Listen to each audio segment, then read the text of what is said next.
this is Sarah with the Painted Farmer, and right now we're going to be painting the bunny for Easter. The bunny I'm doing has polka dots. Before we get started, make sure that you have your work area prepared. You're going to need a tablecloth, your paintbrushes, a jar of water for rinsing, some napkins for drying, and also either an old t-shirt or an apron, because once this paint gets on your clothes and dries, it will not come out. We're gonna start with our big paintbrush. Yours is gonna look something like this.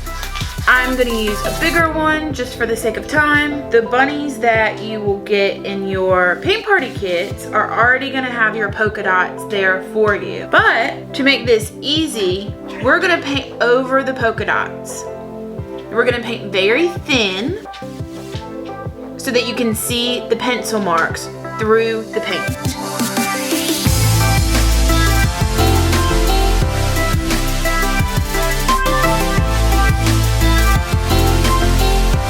After we paint the background color, we are going to need to blow dry. You want everything to be very dry before you add another color on top, because wet paint on top of wet paint makes a mess.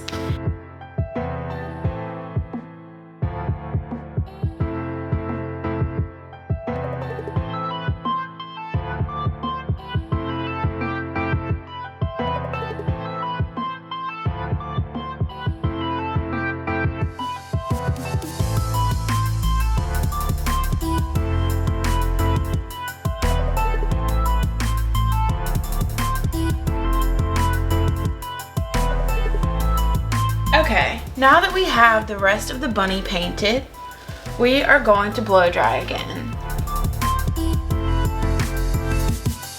So, now that we've dried the bottom half of our bunny, I'm not sure if you can see from this angle, but I can still see all of my circles pretty clearly.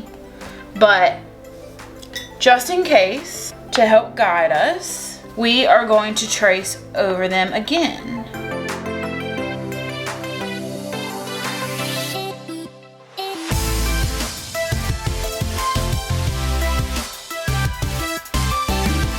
So now that you've got your circles redrawn and you know exactly where they are, you're gonna take either your big brush or your small brush, whichever one you feel comfortable with, and you're gonna choose the color of your polka dots, get a little paint on your brush, and first you're just gonna start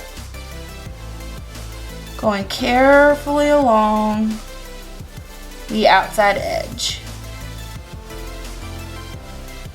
Now, instead of going across like this, I found that it looks prettier if you keep your brush in a circular motion with every stroke.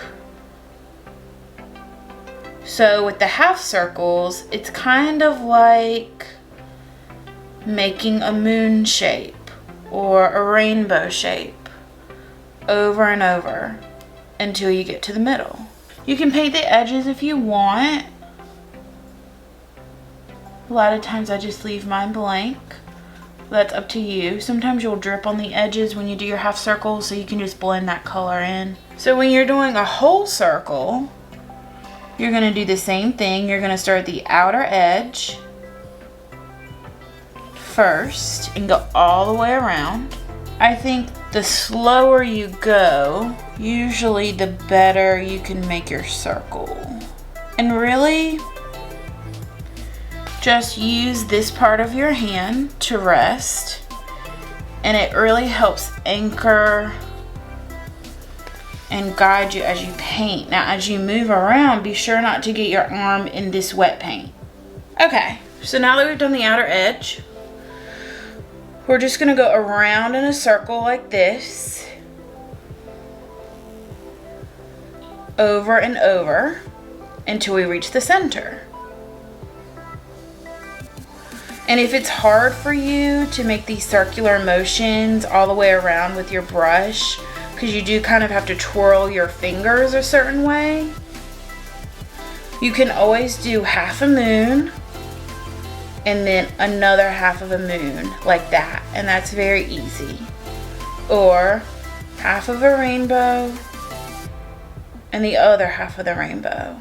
And once it starts drying, like this one is starting to dry, it's gonna look a little faint or see-through maybe. If you want it to be darker, just blow dry it till it's completely dry and do a second coat of paint. And again, you're just gonna go around and around till you reach the center. If it's hard for you to twirl your brush in a circle, remember your crescent moon and your crescent moon, or your rainbow and your rainbow. So I'm gonna go ahead and finish painting my circles, and you should too, and I'll catch up with you after these are all done.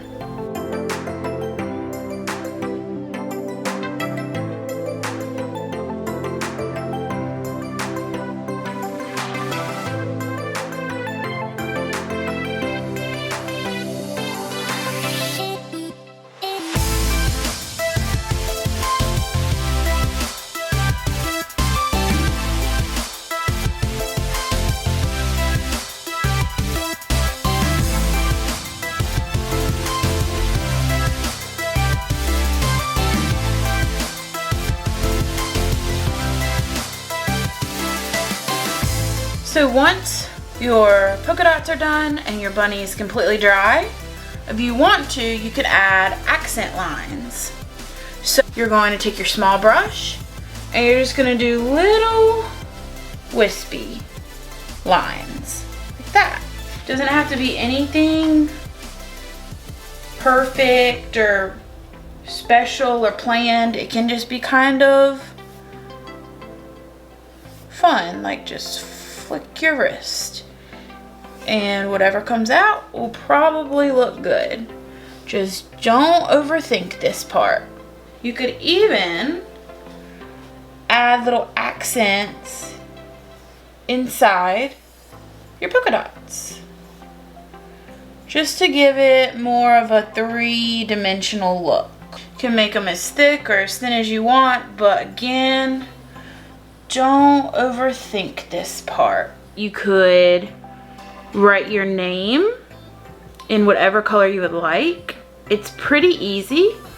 First, I would practice on a sheet of paper, but you just hold your paintbrush like a pencil or a pen, and you can practice writing your name in the air, and then go for it. And it doesn't have to be perfect. You can leave your bunny blank. If you want it to say welcome, I will show you how to do that. Or if you would like your last initial, that's always cute.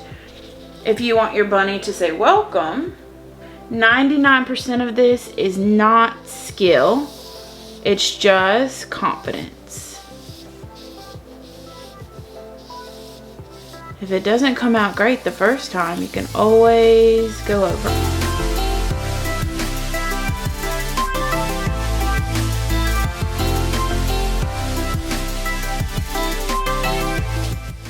So now you have your finished bunny. Thanks for painting with me, and I hope you had as much fun as I did.